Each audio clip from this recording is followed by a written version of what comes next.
Assalamualaikum warahmatullahi wabarakatuh. Eh, Semoga kita selalu sehat ya. Juga adik-adik, ini blok DMS, jadi SKDI banyak yang di 4A.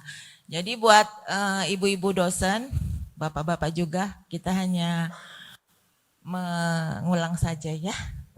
Adik-adik ini juga ada di e-learning ya, sudah di-share. Baiklah,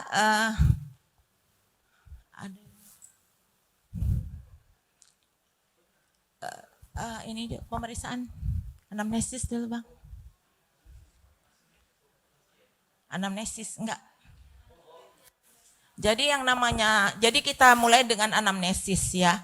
Apa itu anamnesis? Kita dengan pasien, yaitu percakapan dokter sama pasien sendiri pun keluarga pasien yang kita sebut dengan aloanamnesis. Gunanya untuk apa? Tentunya untuk mengetahui penyakit yang sedang yang diderita atau yang sedang diderita si pasien supaya kita bisa mengetahui dan mengobatinya dengan tuntas. Baiklah.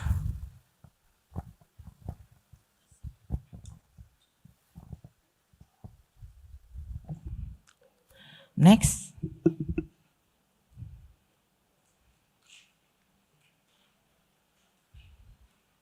Mana ini?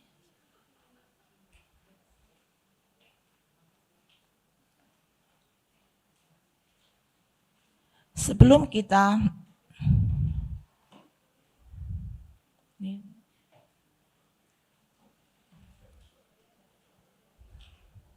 ya tadi ya udah memperoleh data informasi. Sebelum kita lanjut tentunya kita harus tanya-tanya dulu siapa sebenarnya pasien kita, yaitu kita lakukan anamnesis pribadi. Ya anamnesis pribadi itu kita tanya dulu namanya, umurnya, pekerjaannya, sampai juga di kulit ini kita lakukan, kita tanya juga kegemarannya, mana tahu ada kaitannya dengan ruam pada kulitnya. Jadi anamnesis ada kita lakukan yaitu dengan keluhan utama. Kita tanya pada si pasien apa keluhan utama, kenapa dia datang menjumpai kita, kenapa dia datang berobat menjumpai kita. Jadi biasanya si pasien langsung tanya, dia langsung kasih tahu ke kita, dok contohnya saya gatal. Langsung dia tunjuk di mana dan kita lihat juga ruamnya di mana, yaitu lokasinya. Biasanya ini dilakukan dengan bahasa awam, ya bahasa awam yang dimengerti kita dan juga pasien. Jadi keluhan dalam anamnesis itu ada dua, yaitu keluhan subjektif. Jadi keluhan yang dirasakan oleh si pasien itu namanya keluhan subjektif. Berisi kata sifat yaitu gatal, sakit, nyeri, dan sebagainya. Ini sudah ada saya kasih contoh.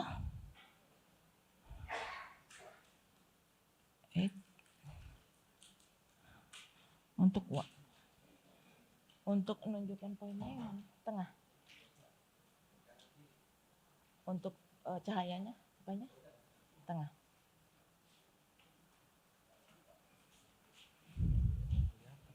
Enggak kelihatan. Oh, kalau putih. Oh, ya udah. Jadi rasa gatal itu termasuk keluhan subjektif ya, adik-adik ya. Saya bilang ke adik-adik aja ya, Bapak Ibu ya. Karena mereka sih kayaknya yang lebih perlu ya. Rasa gatal itu subjektif. Nyeri, sakit contohnya. Ini saya sekalian buat untuk yang kelamin ya. Misalnya rasa gatal, nanti di itu ada sakit, nyeri, mungkin ada yang ini ada yang untuk kelamin, ada yang untuk kulit. Ya jadi yang untuk kelamin saya buat adanya keluar sekret ya atau cairan putih disertai rasa sakit atau nyeri. Juga yang di atas itu bercak pada kulit. Jadi ada dermatonya, ada venerologinya. Keluhan objektif yang kita lihat, biasanya itu ruam. Misalnya ada merah, ada luka, ada koreng, yaitu yang kita lihat. Yang satu itu saya contohkan dengan herpes zoster. Jadi ada vesikel. Biasanya pasien akan bilang, ini ada gelembung dok. Gelembung berisi air, gelembung berisi nanah. Jadi kalau untuk venerologinya, dia bilang ada keluar cairan, jernih, kental, atau melengket di celana. Nah, yaitu. Jadi yang dia lihat, itu namanya keluhan objektif. Ini sudah ya, beberapa contoh tadi. Jadi untuk kita menelaah, kita kan harus menelaah ya di keluhan tadi. Kita lakukan seperti biasa, yaitu perjalanan penyakit yang kita kenal dengan OLCAT. Jadi kita tanya, lamanya penyakit itu udah berapa lama? Biasanya dia bilang dari awalnya berapa lama? 3 minggu yang lalu. Biasanya pasien karena nggak sembuh, baru dia datang ke kita. Beratnya berapa lama Bu? Berapa hari? Mungkin 2 hari ini. Lalu kita tanya, di mana aja lokasinya? Biasanya, ini kita contoh dengan skabies mungkin yang paling gampang ya adik-adik. Bapak Ibu, mungkin ada bintil-bintil di pergelangan, lalu udah ada sampai di sela-sela jari, di kelamin pada laki-laki. Ya, lalu kita tanya lokasinya itu udah berturut-turut, udah semakin luas. Karakternya seperti apa? Gitu. Awalnya hanya bintil, terus udah jadi pustul, ada nanahnya, udah juga lagi ada koreng-korengnya. Kan begitu, kapan aja rasanya? Yang diperberatnya gatal malam. Itu contoh ya untuk satu kasus. Gatalnya lebih malam, mulai malam dok, mulai gatal. Besok pagi udah lihat lagi, tumbuh ruam yang banyak. Ya jelasnya tentu boleh juga kita tanya gimana dengan udara atau dengan pola makan, ada nambah enggak? Nanti terakhirnya baru kita tanya, udah ada berobat apa enggak ibu, bapak? Atau adik. Nah. Jadi ada keluhan tambahan. Ini kita perlu juga untuk keluhan tambahan. Biasanya penyakit-penyakit yang disebabkan oleh virus biasanya diawali oleh demam, ataupun karena penyakit ini ada infeksi sekunder, badan juga nggak enak, rasanya ada demam. Lalu kita tanya riwayat kebiasaannya, ya boleh ya. Kadang-kadang ini kalau untuk kulit jarang juga ini ya. Kita tanyakan, tapi adik-adik mesti tahu karena ini udah lagu wajib. Riwayat penyakit keluarga, faktor keturunan mungkin, biasanya ada kulit itu psoriasis, ada genetik, itu harus kita tanyakan juga. Juga pasien yang meninggal kita tanya, kira-kira penyakitnya apa? Jadi riwayat penyakit keluarga perlu kita tanyakan. Ini kita hanya ulang-ulang juga ya adik-adik ya. Ini mau dari departemen apapun ini harus ada ya anamnesis ya.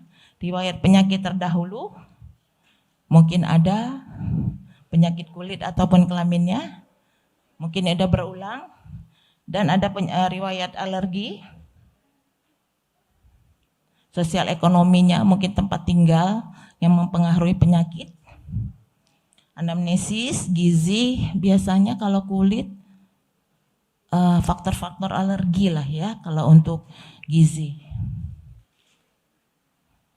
Lalu kita masuk ke ini semuanya untuk pasien venerologi yang tadi juga ditanya. Cuman kalau untuk venerologi kita tambah mungkin ada gangguan dia pada di alat kelamin.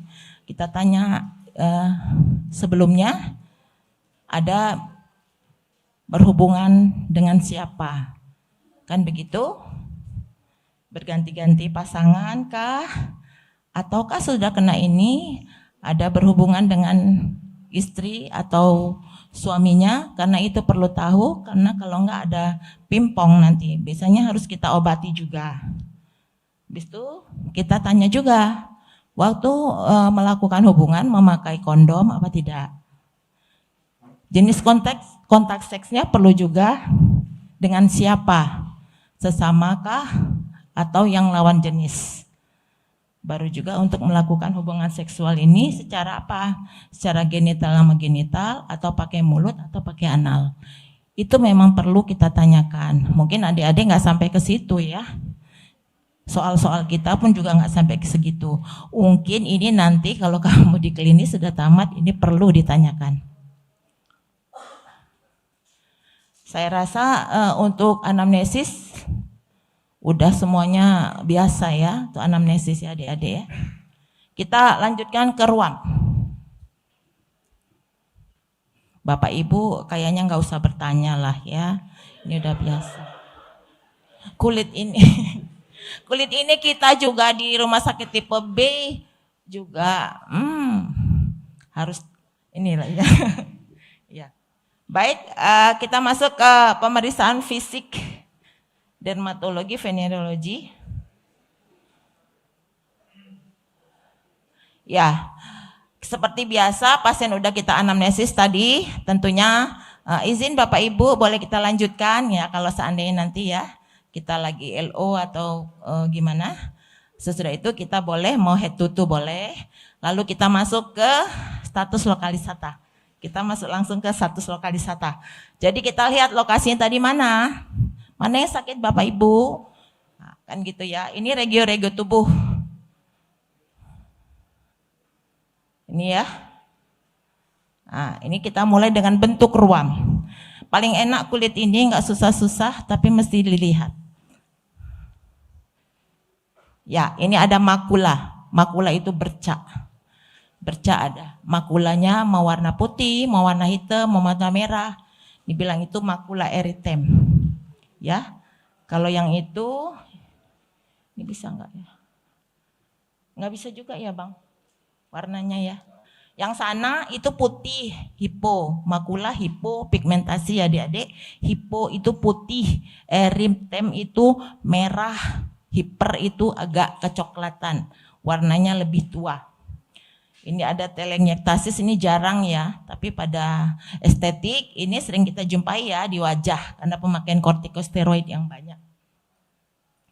Ini jarang muncul, ini telengiektasis di ujian-ujian. Urtika, edema atau pelebaran pembuluh darah, ini sering. Di kulit namanya urtika atau bentol, jadi bukan bintil ya, bentol. Kita biarin nanti hilang sendiri, ya. Datangnya mendadak, hilangnya perlahan. Jadi kalau di dalam mukosa, misalnya bibir, mata, bukan, nggak ada ya saya letakkan, itu namanya angioedem. Kan ada bibirnya jontor gitu ya, habis makan seafood atau apa, itu namanya angioedem. Tapi kalau di kulit kita istilahkan bahasa awamnya bentol. Biasanya pasien kita yang orang tua pun udah tahu dia ini kaligata dok, gitu ya, kaligata, biduran, itu. Jadi itu namanya urtikaria. Terus kita masuk ke papul, adik-adik ya, ini papul. Papul itu bintil, bintil-bintil kayak kita jerawat, itu namanya papul. Sebab waktu saya jadi penguji ya, penguji LO, kayaknya kesusahan amat, jadi namanya bintil-bintil itu papul, kurang dari setengah sentimeter. Jadi kalau kita jerawat itu yang belum ada nanahnya namanya papul. Lalu kalau dia ada nanah di atasnya jadi pustul. Ya ada pus di atasnya karena putih. Jadi kalau itu udah saya sertai juga contohnya, ya, baru nodul. Nodul itu lebih besar dari 1 cm. Sama ya, papul, pustul, nodul. Lalu apa? Vesikel. gelembung berisi air. Jadi kalau kita dokter agak gaya sedikit vesikel gitu ya, bula gitu. Padahal cuman gelembungnya ya, gelembung berisi air. Jadi gelembung ini bisa berisi air, nanah atau darah. Tergantung ukurannya. Kalau ukurannya cuma kurang dari 1 cm, vesikel lah. Vesikel berisi nanah, vesikel berisi air, darah atau apa. Ya. Kalau bula lebih gedenya. Jadi ada kakaannya. Bula lebih besar dari 1 cm. Ya. Kista itu kantung. Ya, kantung, berkantung, isinya ada cair atau setengah padat. Lalu kakaannya lagi abses ya. Sebenarnya abses dulu ya baru kista ya. Kumpulan nanah dalam jaringan kutis ataupun subkutis. Ini dilihat ya adik-adik yang di rumah ya. Di zoom kan, zoom. Ini tumor, benjolan. Semua tumor. Kalau dibilangin tumor kan kita terkejut ya. Yang namanya tumor itu benjolan. Benjolan karena pertumbuhan sel ataupun jaringan. Vegetasi, tonjol-tonjolan, meruncing atau bulat, tapi dia nyatu. Ya, sikatrik. Ini siapa-siapa yang bekas jatuh, ya ada jaringan yang baru, namanya sikatrik, yang menggantikan epidermis ataupun dermis. Anetoderma, ini kejadiannya jarang, ini elastin kulit, jadi kulit itu kayak mengendur. Tapi ini jarang juga di kasus dek, tenang aja. Erosi, ini sering ya. Nanti dokter Nita itu bikin soal ada erosi, nah gitu ya. Erosi lapisan yang nggak sampai hilang sampai stratum spinosum. Ada kakaannya lagi, ekskoriasi, udah ada darahnya. Jadi udah sampai di stratum, di lapisan dermis, ya, tuh ya. Baru lagi kakaannya lagi agak lebih dalam ulkus. Jadi dia punya dasar, punya dinding ya. Itu namanya punya tepi, itu namanya ulkus. Likenifikasi ini sering siapa-siapa yang punya riwayat dermatitis atopi, menggaruknya kuat ya. Jadi penebalan dari kulit yang enggak sama dengan permukaan yang normal. Jadi terkadang muncul ya relief kulit atau garis-garis itu nampak lebih jelas. Itu namanya likenifikasi. Guma. Ini guma pada pasien-pasien yang sering kita jumpai ya. Kalau kita dipanggil nanti suruh konsul ke ruangan berapa, sering kita guma. Jadi biasanya ada pasien di seringkali ada udah guma, kerusakan kulit yang destruktif. Menahun dan lunak. Squama, sisik. Jadi stratum corneum yang terlepas, sisik, squama. Krusta. Jadi sisa-sisa, ada darah, ada cairan yang ngering ya, koreng kalau kita kenal dengan koreng, keropeng itu sama ya. Kita lanjutkan, ini jarang juga ya, vadegemicum. Ini biasanya kalau ada luka besar, abses, nanti dia menjurus ke dalam, kita bersihkan, cuman udah meluas dia. Sedangkan terebransnya nggak sampai meluas, dia hanya ke dalam aja. Ini biasanya nanti kalau yang dibersih-bersihkan luka, di OK ataupun di IGD ini sering jumpa. Tapi nanti adik-adik dari FK UMSU udah tahu ya istilahnya ya, biar agak gaya sedikit ya sama perawat. Oh ini vadegemicum ya, perlu loh ya. Ini monomorf. Jadi kalau ada ruam sama modelnya semua, yaitu ruam monomorf. Jadi kalau polimorf itu mungkin ada vesikel, ada papul, ada pustul, itu namanya polimorf. Dalam satu ruam banyak. Ragadens ini sering nih di kaki-kaki ya. Kita pecah-pecah, fisuranya banyak di kering-kering, itu namanya ini Ragaden atau fisur. Anak kedokteran besok-besok pakai bahasa ini ya, ada visur ya. Nah, gitu. Kanaliculi ya. Ini apa namanya? Kalau kita skabies ada kanalikulinya. Nah, ini saluran-saluran pada stratum paling awal, stratum corneum. Ini kulit ari ya bahasanya ya, kulit ari. Oke, milia. Ini siapa yang punya jerawat banyak komedonya? Itu milia itu komedo yang putih, whitehead ya. Kalau blackhead yang komedo itu tuh, yang hitam.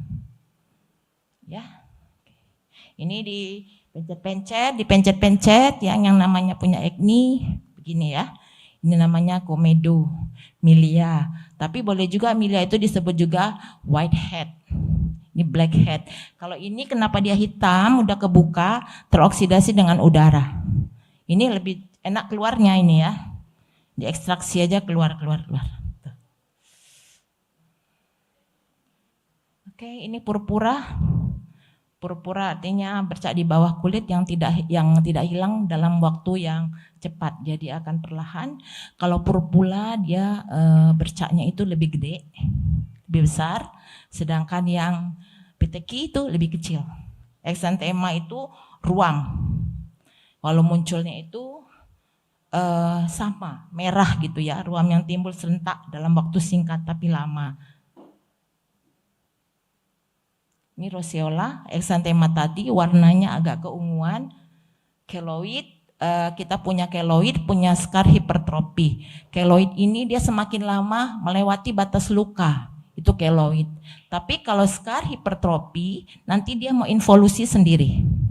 Itu namanya skar hipertrofi. Kita lebih enak ya kalau luka-luka yang skar hipertrofi. Kalau keloid ini mungkin injeksi triamcinolone dulu, baru bisa dia, itu pun sementara ya, terutama daerah yang bergerak. Kalau yang bekas-bekas luka ini dia lebih cepat hidupnya, terasa gatel dan nyeri, kena tarikan dari luka. Ini ya, tadi exanthema warnanya yang lebih, tapi ini tinggal besarnya aja. Yang tadi exanthema scarlatiniformis, dia eritemnya agak nomular itu seperti agak lebih besar ya, kayak koin gitu. Kalau yang morbilliformis lentikular, sebesar jagung. Lentikular itu sebesar jagung. Baiklah, itu ruam. Jadi ruam ini punya karakter. Karakternya itu ada warnanya. Jadi misalnya ada papul gitu ya, langsung kita bilang karakternya gimana sih warnanya?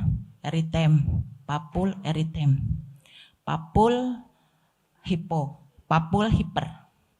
Jadi karakter daripada ruam ini ada warna. Ya ini ya contohnya tadi ya. Nah, ini yang putih. Yang ini yang hitam. Ya, kelebihan melaninnya. Oke. Setelah warna, kita lihat karakter dari ruam itu ukuran. Jadi kalau ada ujian LU, ini adik-adik susah kali saya lihat ya. Jadi nggak apa-apa kalau tukar-tukar, nggak apa-apa juga. Mau warna dulu, mau ukuran dulu juga nggak masalah. Cuman harus tahu ya, ada warna, ada ukuran. Ukuran itu gimana sih ya? Ada yang jarum pentul katanya ya. Jarum pentul sekarang macam-macam ya. Ada pula yang besar kali pula. Itu jarum pentul yang zaman dulu. Ya, kecil kali ya. Itu salah pula ya, Dok. Jadi ini jarum pentul yang zaman dulu. Karena yang ngarang buku ini juga orang dulu. Ya. Jadi miliar. Jarum pentul kecil. Lentikular kakaknya dikit kayak jagung-jagung gitu ya. Habis itu numular, koin. Sekarang uang berapa ya? Dulu kita ada uang 10 perak ya. Kita buat aja lah bulat. Koin, numular. Plakat diumpamakan sebesar daun ya, daun mangga. Ini mangga udang, mangga golek, tapi rata-rata mangga lah ya. Kalau geografis lebih besar lagi. Kayak psoriasis itu kan besar ya, lebih luas. Jadi tadi ada warna, ada ukuran. Ya, warnanya merah, putih, hitam, agak kegelapan. Ukurannya ada jarum pentol, ada koin, ada kayak mangga gitu ya, ada lebih besar lagi daun mangga, ada juga seperti jagung. Tuh. Ini ada gambarnya juga apa ya? Ada ya? Kok nggak mau ya, Bang? Hah? Hah? Ini oh, ke situ ya? Gaptek juga. Mana, Bang? Coba Abang ini kan deh. Nah, udah ya. Ini di gambarnya ya. Numular, plakat ya. Ini saya buatkan contoh gambar ya adik-adik. Ya, jumlah. Ada warna, ada ukuran jumlah. Jumlahnya banyak enggaknya ruamnya atau satu aja? Ya, satu aja, solid. Kalau banyak itu multiple, tunggal ya. Oke, banyak. Lalu kita masuk ke mana? Susunan. Susunannya itu solidkah atau dia banyak di seluruh tubuh atau dia berkelompok-kelompok, ruam itu berbeda-beda. Jadi kulit ini memang harus lihat ya, lihat bentuknya. Kadang-kadang kita lihat bentuk aja udah tahu dia diagnosisnya. Kadang-kadang ada juga adik-adik mahasiswa yang pintar kali ya, dia lihat bentuknya nggak tahu gimana-gimana anamnesisnya, tapi diagnosisnya benar. Ya, kenapa? Karena lihat-lihat ini tadi. Ada ruamnya, lihat-lihatnya ukurannya, dia lihat-lihatnya jumlahnya, lihat susunannya. Oh ini herpes ini ya. Nah, kadang-kadang dia nggak tahu Pak anamnesis tadi, pemeriksaan fisik, lokalisata nggak tahu, ya. Pas lokalisatanya nggak tahu, ini Bang bener loh ya. Tapi dia tahu diagnosisnya. Itulah hebatnya kulit ini. Nah, ya, habis susunan, distribusi. Penyebarannya ada yang terpisah dekat, difus dia merata ya. Dia hafal aja nanti punya saya ini lulus untuk dermatomuskulonya. Soalnya gampang kulit ya. Ya confluence itu beberapa ruang bergabung ya. Seperti herpes, disseminata itu merata ya. Ya, di sini saya tambahkan ada beberapa ya. Ada difus. Nanti bisa dilihat ya adik-adik. Ini nanti dikasih ya Bang sama adik-adik ya. Ya, lokalisata itu terlokalisata aja dia. Di mana mau di pipi kiri, di pipi kanan. Generalisata itu meluas hampir ke seluruh tubuh. Beda ya generalisata dengan universal. Universal udah hampir keseluruhannya. Ya, ini ada simetris, boleh juga kita bilang simetris, bilateral, keduanya boleh. Nggak disalahkan ya adik-adik ya, nggak ada disalahkan. Oke, kalau herpes unilateral ya, kamu bikin aja herpes unilateral, ambidextra, disinistra. Oke, ya, akral, ya trunkal, ini penyebarannya boleh ya. Jadi ada beberapa dari buku saya ambil, mungkin nggak ada juga di learningnya, tapi boleh nanti dibaca. Ya, ini sun, daerah yang tertutup dengan matahari, daerah yang terpapar dengan matahari. Ini juga daerah ekstensor ya, dorsum, flexor ini untuk DA. Ya. Tuh. Nanti kalau kamu DA, daerah flexor boleh bilang ya, daerah flexor, bilateral, simetris, flexor boleh, nggak disalahkan.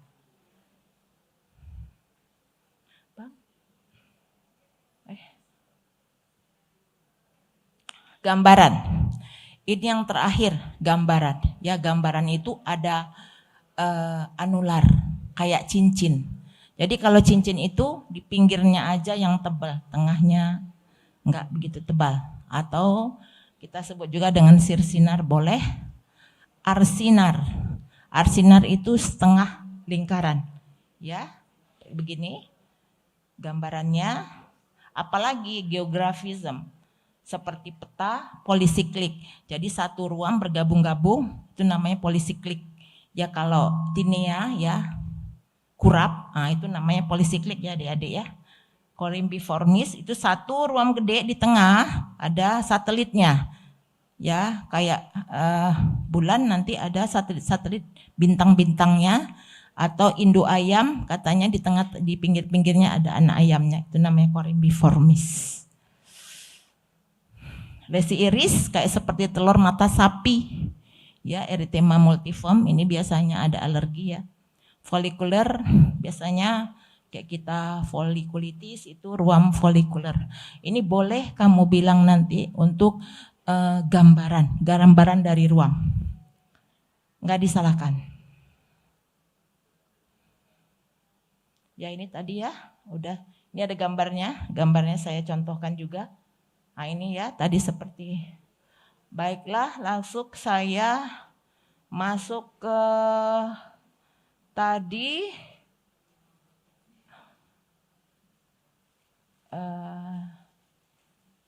Tadi kan inspeksinya, baru kita ke palpasinya. Jadi adik-adik, kulit ini gitu juga ya, sama juga dengan penyakit dalam atau apapun, cuman mereka ada perkusi, ada auskultasi. Kita hanya inspeksi, yang tadi itu kita lihat, baru kita palpasi. Ya, palpasinya itu ya kita pegang, ada perubahan warna enggak pada kulit tadi. Yang tadi purpura hilang enggak kita tekan, ya kan begitu? Sakit enggak? Nah itu pada palpasi. Terus kita pegang, ini permukaannya gimana? Kasar kah? Berbenjol-benjol kah? Atau bagaimana? Itu harus kamu bilang nanti pada saat latihannya OSCE. Jadi nanti pada saat KKD juga ini harus sering diterapkan. Terus kita raba lagi, ini ruam ini sama enggak di permukaan kulit atau di bawah permukaan kulit? Atau sama atau di bawah permukaan kulit. Jadi kalau ulkus itu kan permukaan kulit, maksudnya permukaan kulit yang normal ya.